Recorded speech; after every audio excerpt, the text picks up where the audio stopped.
प्रभु यीशु मसीह के नाम से सबको जय मसीह की। आज का वचन है नीति वचन उसका 2 अध्याय 7 वचन। वह सीधे लोगों के लिए खरी बुद्धि रख छोड़ता है, जो खराई से चलते हैं उनके लिए वह डाल ठहरता है। मेरे प्रियो, परमेश्वर का वचन इस तरह कहता है, पहली बात एक व्यक्ति को, एक इंसान को सीधे मार्ग में चलना है, सीधे चाल चलना है। सीधा मार्ग कौन सी है?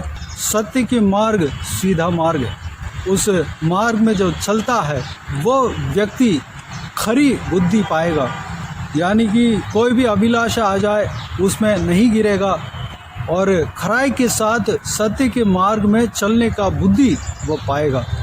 और जो व्यक्ति सत्य के मार्ग में चलने में खराई के साथ रहता है उसके लिए परमेश्वर ढाल बनते हैं, यानी कि परमेश्वर खुद ही आकर उनका रक्षा करता है। जो खरी चाल चलता है उस मनुष्य का रक्षा करता है, ढाल ठहरता है। परमेश्वर कोई भी मनुष्य का अगर रक्षा करे, परमेश्वर उनके सामने, उस मनुष्य के सामने उसके डिफेंस के लिए खड़े हो जाए तो कोई भी शक्ति, कोई भी इंसान, कोई भी सामर्थ्य उस व्यक्ति को कुछ नहीं कर पाएगा। जो व्यक्ति खरी चाल चलता है, जो व्यक्ति के सामने यहोवा परमेश्वर ढाल बनकर ठहरता है, उस व्यक्ति को कुछ नहीं होगा, वह हर जगह सेफ रहेगा। हमें इस संसार में सेफ रहने के लिए क्या करना है? हमें सबसे पहली बात सीधे चाल चलना है। सीधे चाल, सीधे मार्ग हम कहाँ से सीखेंगे? प्रभु यीशु मसीह से सीखेंगे, प्रभु यीशु मसीह का वचन से सीखेंगे। प्रभु यीशु मसीह कहता है, मैं ही मार्ग, सत्य और जीवन हूँ। प्रभु यीशु मसीह के मार्ग में जो चलता है वह सीधा व्यक्ति है। प्रभु यीशु मसीह का वचन को जो व्यक्ति ग्रहण करता है, उस बहुमूल्य वचन के अनुसार चलता है, उस बहुमूल्य वचन को पालन करता है, वह सीधे व्यक्ति है। जो सीधे चाल चलता है, परमेश्वर खरी बुद्धि उनको देता है। खराई के साथ किस तरह चलना है वह बुद्धि उनको देता है। जो व्यक्ति उस बुद्धि को पाकर खरी चाल चलता है उसके लिए परमेश्वर ढाल ठहरता है। प्रियो, हमें सीधे चाल चलना है, उसके द्वारा हमें खरी बुद्धि हमें मिलेगा। और जब हम उस बुद्धि के द्वारा खरी चाल चलेंगे तो परमेश्वर हमें रक्षा करेगा।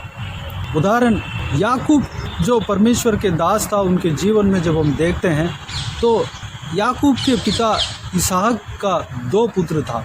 याकूब जो है दूसरा पुत्र था, दूसरा बेटा था। याकूब के बारे में परमेश्वर का वचन इस तरह कहता है कि वह सीधा मनुष्य था। उसके भाई जो है जंगल में अहेर करने वाला था, जानवरों को पकड़ने वाला था, अहेर करने वाला था। ये सीधा मनुष्य था, घर में रहकर घर का काम काज करने वाला था। परमेश्वर उस सीधे मनुष्य को ही आशीष दिया, उस सीधे मनुष्य को रक्षा किया है। वह खराई के साथ चलता था। उसके जो बड़े भाई ऐसा जो है अपने परमेश्वर के वचन के अनुसार चलने में खराई के साथ नहीं रहा, वह चालाकी से, चतुराई के साथ वो जीने वाला व्यक्ति था। परमेश्वर का वचन ऐसा के बारे में गवाही देता है, वह एक कंट्रोल के साथ, खराई के साथ नहीं रहने के कारण परमेश्वर ने जिस लड़कियों से दूर रहने के लिए कहा और अपने माता पिता को जो पसंद नहीं था उस लड़कियों से शादी किया। यह भी परमेश्वर का वचन बताता है कि जो कनानी स्त्री थी, जो एसा के कनानी बीवी थी, उनके वजह से एसा के माता पिता बहुत परेशान हुए। उस विषय को जानने के बावजूद भी वह इस्माइल के पास गया और इस्माइल के बेटी से शादी करके उनको भी लेकर आ गया। ऐसा के मुद्दा यह था कि अपने माता पिता को और परेशान करे। मेरे प्रियो, याकूब ऐसा नहीं था। उस विषय में परमेश्वर के भय मानने में, अपने माता पिता का दीन होकर रहने में वो खराई के साथ रहा। इसलिए परमेश्वर उनको बहुत ऐसे आशीष दिया। जो एक पहलौठा का अधिकार, एक पहला बेटा जो आशीष पाना चाहिए, जो अधिकार पाना चाहिए, वह याकूब को मिला, जबकि याकूब दूसरा बेटा था। और एक पिता जितना आशीष देना चाहिए, जितना आशीष एक पहलौठे को मिलना चाहिए, एक पहला लड़के को मिलना चाहिए, सारा आशीष याकूब को मिला, यानी कि दूसरे लड़के को मिला जो सीधा था। मेरे प्रियो, याकूब के बारे में जब हम पढ़ते हैं तो याकूब अपने माता पिता को खुश रखता था, अपने माता पिता के बात को मानकर चलने वाला व्यक्ति था, अपने माता के बात मानकर वह चलता था। अपने पिता जिस घर में जाकर शादी करने के लिए कहा, उस घर में वह अपने पिता के बात मानकर वह चला, और जिस व्यक्ति के बेटी से शादी करने के लिए उनका पिता ने कहा, वैसे ही जाकर शादी किया। मेरे प्रियो, इस संभव से हमें याकूब के विषय में हमें यह पता लगता है कि वह खरा व्यक्ति था। परमेश्वर उनको हर जगह बचाते हुए आया। जब यैसा जो उसके बड़ा भाई था, उनके आशीष जो है सारा कुछ याकूब को पहुंच गया। यैसा जो है याकूब को जान से मारने का प्लान बना दिया था। जब याकूब अपने घर को वापस लौटने का समय आया, तब अपने बड़ा भाई के विषय में बहुत डर रहा था। मेरा बड़ा भाई मुझे देख लेगा तो मुझे कहीं जान से मार तो नहीं देगा, इस तरह की वह डर रहा था। लेकिन परमेश्वर उनका रक्षक रहा, परमेश्वर उनके आगे चला, परमेश्वर ऐसा के हृदय में कार्य किया, ऐसा सब कुछ भूलने वाला बनाया, उनके मन का विरोध सब कुछ अपने हृदय से निकालकर फेंकने वाला बनाया, और याकूब के प्रति एक प्रेम उनका हृदय में डाला। ये सब अपने भाई से बिना विरोध का आकर मिला। मेरे प्रियो, याकूब के विषय में परमेश्वर उनके रक्षक रहा। हम भी परमेश्वर के लिए खराई के साथ जब हम चलते हैं, सीधे मार्ग में जब हम चलते हैं, तो परमेश्वर हमारे लिए ढाल बनकर रहता है, हमें हर जगह रक्षा करता है। जिस विषय को देखकर हम डरते हैं, जिस विषय को देखकर हम घबराते हैं कि हमें क्या करेंगे, क्या हो जाएगा और हमारा हाल क्या होगा, इस तरह की हम अपने मन में अगर भय उत्पन्न होता हो, तो मेरे प्रियो, परमेश्वर आपके आगे चलेगा, आपके ढाल बनकर परमेश्वर रहेगा, आपके लिए परमेश्वर लड़ेगा। किसी भी मनुष्य को बदलने वाला परमेश्वर आपके साथ है, किसी भी परिस्थिति को बदलने वाला परमेश्वर आपके साथ है। आप बिना भय के साथ, बिना घबराहट के साथ परमेश्वर के साथ साथ चलते रहें, सीधे मार्ग में चलते रहें, खराई के साथ चलते रहें, परमेश्वर आपके साथ है।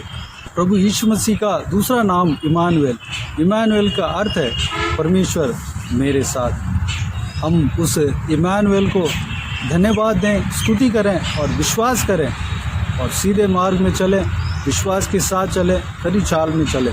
परमेश्वर आपको रक्षा करेगा। आइए हम प्रार्थना में जाएं। प्यारे पिता, दयालु परमेश्वर, आपको धन्यवाद देता हूँ आज के इस आपके बहुमूल्य वचन के लिए। आपको धन्यवाद देता हूँ परमेश्वर, बीते हुए दिनों में हमें संभाला, बचाया, सुरक्षित रखा। आपको धन्यवाद देता हूँ आज के इस आपके बहुमूल्य वचन के द्वारा हमने जो कुछ भी मनन किया, सारे बातों के लिए आपको धन्यवाद देता हूँ परमेश्वर। याकूब के विषय में हमने देखा है, याकूब सीधा मनुष्य था और खरी चाल चलता था, अपने माता पिता के बातों को मानता था और अपने माता पिता के खुशी वह चाहता था परमेश्वर।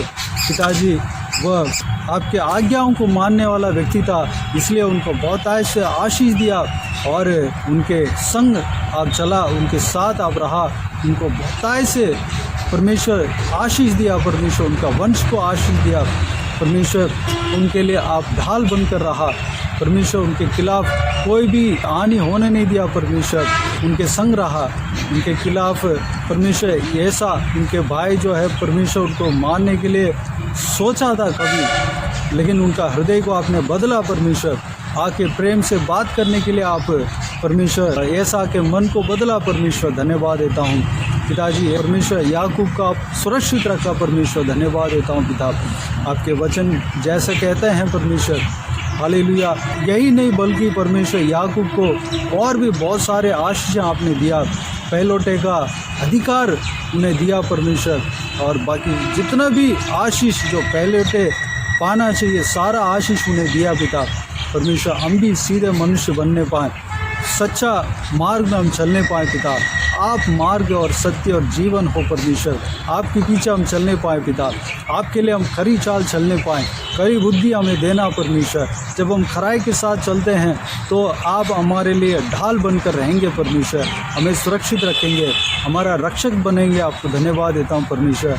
हमें किसी चीज़ का डर नहीं है क्योंकि आप हमारे साथ हो परमेश्वर। इसके लिए आपको धन्यवाद देता हूँ। इमानुएल कहकर आपको धन्यवाद देता हूँ परमेश्वर। हालेलुया।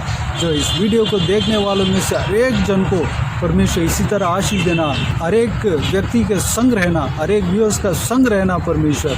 हालेलुया। उनके जीवन में कार्य करना पिता, उनके जीवन में कोई भी हानि परमेश्वर उनके नज़दीक न आने देना परमेश्वर। सुरक्षित रखना। जिस विषय को देखकर वो डर रहे हैं परमेश्वर, सारा भाई को दूर करना पिता, विश्वास में बढ़ाना पिता। धन्यवाद देता हूँ परमेश्वर। तो जिस विषय को देखकर डर रहे हैं उस सारा कार्य को बदलना परमेश्वर, सारा सिचुएशन को बदलना, सारा परिस्थिति को बदलना परमेश्वर। धन्यवाद। जिस व्यक्ति को देखकर वो डर रहे हैं उस व्यक्ति का हृदय में कार्य करना, उनका मन को बदलना परमेश्वर। धन्यवाद देता हूँ। हालेलुया। शांति से भरना, बहुतायत से उन्हें आशीष देना परमेश्वर। धन्यवाद देता हूँ पिता। सारा व्यूअर्स को परमेश्वर आप संभालना, सुरक्षित रखना पिता। किसी को भी कोई भी कमी गड्डी ना होने देना, भरपूर आशीष देना। कोई भी जन बीमार हो उनको आपके हाथों में सौंपते हैं, उन्हें छूना, चंगा करना। प्रभु यीशु मसीह के नाम से चंगा होने पाए परमेश्वर। जिसको भी दुख हो, तकलीफ हो, परेशानी हो, सारा दुख को, तकलीफ को, परेशानी को आपके हाथों में सौंपते हैं। उनका सारा परेशान परमेश्वर हाल सब कुछ सही करना पिता। धन्यवाद। जो कोई भी व्यक्ति आंसू बहा रहे हैं परमेश्वर, उनका आंसू को पहुंचना परमेश्वर। हालेलुया। जो कोई भी जन जहाँ कहीं भी जा रहे हैं परमेश्वर, उन सबके संग रहना, आपके हाथ हमेशा हर एक के ऊपर बने रहने पाए पिता। सुरक्षित रखना परमेश्वर। हर एक परिवार को आशीष देना, शांति, आशीष, उन्नति देना परमेश्वर। धन्यवाद। बुजुर्गों का आपके हाथों में सौंपते हैं, उनको आशीष देना, सुरक्षित रखना, लंबी उम्र देना, संभालना। बच्चों को आपके हाथों में सौंपते हैं, सुरक्षित रखना, उन्हें संभालना, उनके भविष्य को आशीष देना पिता। पढ़ाई लिखाई में आशीष देना पिता। बाकी सारे बातों को आपके हाथों में सौंपते हैं। सारा आदर, महिमा, जलाल आपको मिलती रहे। सारा दुआ प्रार्थना को प्रभु यीशु मसीह के नाम से मांगते हैं, सुनो और ग्रहण कर। आमीन आमीन। प्रभु यीशु मसीह के नाम से प्रभु यीशु मसीह का आशीष और अनुग्रह हम सभी के ऊपर बने रहें। आमीन आमीन। मेरे प्रियो, इस चैनल को सब्सक्राइब करें और शेयर करें। अगर किसी को भी प्रार्थना का विषय हो तो डिस्क्रिप्शन में दिए हुए नंबर पर कॉल करके प्रार्थना करा सकते हैं। हम आपके लिए प्रार्थना करेंगे। आप अपने व्यक्तिगत प्रार्थना में हमारे लिए प्रार्थना कीजिए। इस सेवकाई के लिए, सेवकाई का उन्नति के लिए, सेवकाई में जुड़े हुए हर एक जन के लिए, हर एक आत्मिक उन्नति के लिए, तरक्की के लिए, आत्मिक आशीष के लिए, संसारिक आशीष के लिए, पारिवारिक आशीष के लिए प्रार्थना करें। परमेश्वर आप सबको आशीष दे। इस सेवकाई के द्वारा परमेश्वर आपके जीवन में कार्य किया हो वो भी हमें बता सकते हैं, ताकि हम सब मिलकर परमेश्वर को धन्यवाद दे सकें, महिमा कर सकें। प्रभु यीशु आप सबको आशीष दे। आमीन आमीन।